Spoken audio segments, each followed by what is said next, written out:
What's up, guys? So, a couple people, subscribers like you guys, have been asking actually for me to do a video of an expose of my room. There's so much in abundance though that I think I'll break it up into two parts. I'll start with a couple different features and then I'll feature some of the other stuff. So, for starters, this is my X-Men case. I wanted an X-Men case only because when I was a kid, I grew up with this comic right here. I read X-Men #1 on my pillowcase, which I'll show you in a minute, so many times. Like, I read the comic like ridiculously amounts of times. And then I actually eventually owned it, which was awesome. I never thought I would, so. But as you can see here, I've got a couple action figures, you know, let's see here. Old Cyclops, Phoenix. Then we've got some mini mates here. Old Professor X, Magneto, Iceman, you know, a car. Pretty much anything that's reminiscent of the old X-Men is what I have in this case right here. And then we got Beast up here hanging upside down. And then up top there, I got the Blackbird jet sitting up there, Professor X and Magneto as well. So that's pretty much my X-Men case. The only thing I'm missing right now, I have X-Men 1, 2, 5, and 4, but I'm missing issue 3. And they're all 3.5, they're all CGC'd and signed by Stan Lee. So, moving on from that, my good buddy, Adam, who is a good friend of mine and has actually, I've known him for so many years. We went to a Stan Lee signing and he got 2 of these signed. He didn't want the other one, so I went ahead and framed it recently. I don't know if you can see from the glare in the light, but it's got Stan Lee's signature as well as the authentic sticker. And it's that, you know, with great power comes great responsibility lithograph. It was really nice. I really appreciated it from him. Loved it. Loved every second of being at every Stan Lee signing I've been at. I've been at way too many of them, as you can see. I think I have like a picture almost of every year he's been in his 90s. I think this was last year.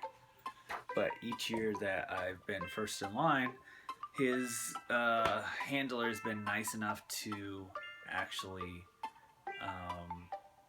give me and my buddy Jeff free photos since we were first in line for like every year. I don't know that I'm gonna do it next year because the price for his signature has gotten really out of control, but we'll see. So up next, we come over here, and let me adjust this here, but we've got my Doctor Strange case. We've got Brother Voodoo in there, Strange Tales 110. Let me see if I can get the glare off there a little better. There we go, if we open it up. So, Strange Tales 110, first Brother Voodoo, the Book of Ashanti exclusive that was at San Diego Comic Con. These are the characters that came inside of it. Brother Voodoo will actually stay. You got Magic. I've got some cards from when I was a kid. There goes Magic.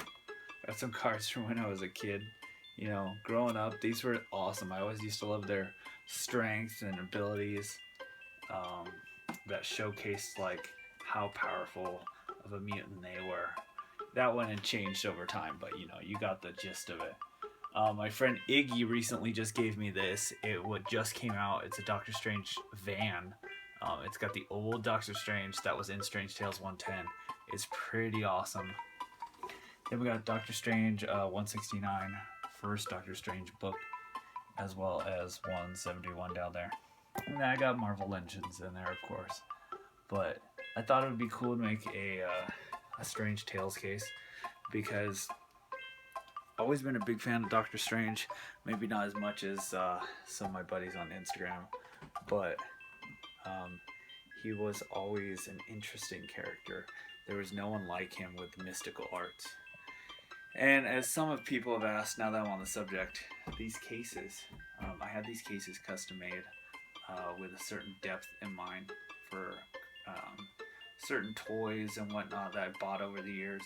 They have a certain depth to them so that they could fit. That's what I was mainly looking for. Funko Pops. I measured a lot of different things that would fit inside of it so that I could customize them. And they weren't that expensive. I ended up getting from Washington, a guy that custom makes them. But it took me years to find a place that would make them. And they're killer. I didn't want glass, I wanted plexiglass, and they're just, for what they are, they're awesome. Next I have, this is my first comic conventions I went to. It was Megatour 1994. It was in LAX, Los Angeles Airport, Hilton Towers in 1994. I got some artwork from Larry Houston, who was really big into, he was the main artist on the X-Men animated show. So he drew a couple different things for me. And again, folks, this was back when everything was free. So I got Stan Lee's signature on a bunch of books that year. I got to meet him, take pictures with him. I was like maybe 9 or something like that. It was my first con I went to with my mom. This Spider-Man drawing was actually done by myself. I'm very artistic in certain aspects, but you can see his fingers are a little messed up. But they look pretty bitchin'. So up next, I will go up here and we will showcase my New Mutants. Starting from the New Mutants graphic novel, we've got there. So first appearance is there. We've got the first New Mutants, Origin of Karma, second appearance of the New Mutants. Then we come over here, we have Magma's first appearance, Cypher's first appearance. I'm a first appearance guy, so this is actually Magic's first appearance. It's been in a couple of my other videos. They don't recognize it now, but they do on the new prints if you get something signed.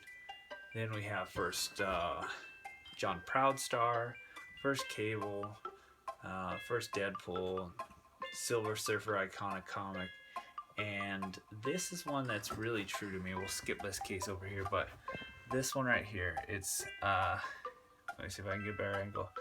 Captain Savage, the Leatherneck Raiders. Dick Iyer signed it, Stan Lee signed it. It's a comic that most people are like, whatever, you know, you can find it pretty cheap, and you can get like a 9.0 grade and it only costs you maybe $100 or something. It's really cheap, but it's really iconic because it brought Nick Fury to light more so than the Howling Commandos did, because you had Captain Savage combining with Nick Fury, and more Navy guys were into comics than anything, so they bred Captain Savage. It's gone by the wayside and a lot of people don't know about it, but it's a really interesting read if you guys ever get time to take a look at it. So that's my New Mutants stuff. I'll give you another quick peek at it.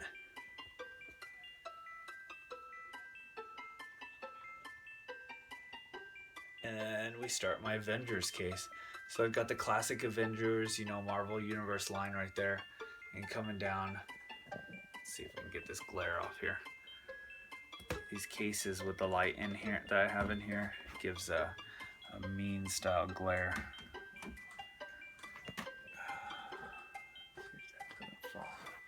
Alright, cool.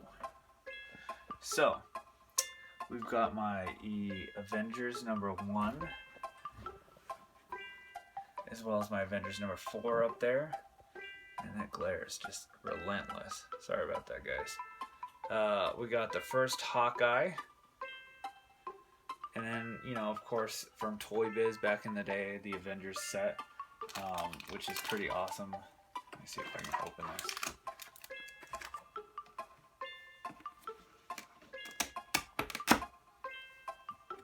There it is. And I always loved the Giant Man in here. And then all the little ants that it's got. You've got Ant-Man, you've got, like, they all looked pretty classic. It was a pretty awesome thing to have.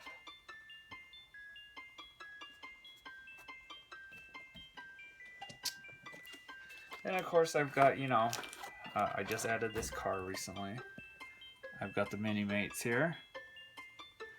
And then my favorite character up here, we've got Captain America Pop there. And there's a couple other books that go in this case, actually. There's my first Thor, Journey into Mystery. And then this book, of course, goes in there. First Tales of Suspense, signed by Larry Lieber, which you don't see too often, and Stan Lee. Unfortunately, it got a 0.5 because it's incomplete. It's missing the first page, the iconic first page. But you know what? For what I paid for it, I paid like somewhere around the vicinity of $100 for it. So it was a deal for me. I think it's also missing the back cover. So the first page and the back cover. Oh. But I can go back in there. And I think that'll do it for this video. Like I said, I'll break this into a couple different parts. I was thinking 2, but I might even make this 3 parts. Because there's probably like 5 or 6 more spots to review and go through in my room. So thanks guys for joining. I'll leave you on a good note. This week in comics is Rebirth's week. Geoff Johns has said, if you don't like Rebirth, send it back. I haven't liked the last couple things. Just on a side note, Convergence sucked. God, I could name so many other story arcs that just were horrific. I'd like to send those to him too, and he can pay me. But he's come out to say that if you send him your copy of Rebirth back at Warner Bros. Studios, he will pay the postage, and he will also pay for the book and send you a check. We'll see how Rebirth comes out. You know, I'll read it. If it's good, okay. If it's not, it's going straight to Geoff Johns. Hear that, Geoff Johns? I'm sorry, but your writing has sucked recently. But thanks, guys, for tuning in. Appreciate it as always. SoCal Comic Collector.